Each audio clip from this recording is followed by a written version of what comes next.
حضرت عیسیٰ علیہ السلام کی ملاقات ابلیس سے ہوئی۔ وہ 4 گدھوں کو ہانک رہا تھا، ان گدھوں پر سامان لدا ہوا تھا۔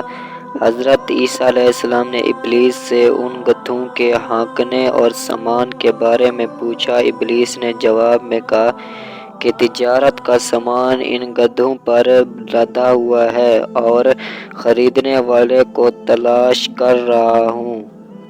حضرت عیسیٰ علیہ السلام نے ان کی بات سن کر پوچھا، پہلے گدھے پر کیا سامان ہے؟ ابلیس نے کہا، ظلم۔ حضرت عیسیٰ علیہ السلام نے پوچھا، اسے کون خریدے گا؟ ابلیس نے کہا، بادشاہ۔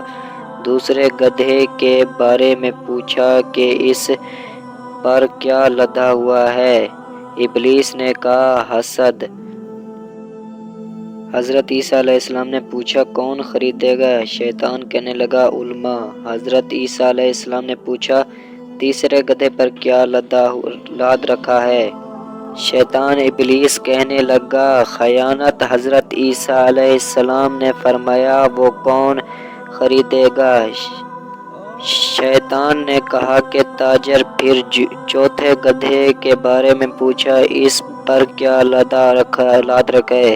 ابلیس نے کہا، مکر و فریب۔ حضرت عیسیٰ علیہ السلام نے پوچھا، اسے کون خریدے گا؟ شیطان نے کہا، عورتیں۔ اگر آج کی ویڈیو آپ کو اچھی لگی ہے تو ہمارے چینل کو ضرور سبسکرائب کریں۔ تب تک کے لیے اللہ حافظ۔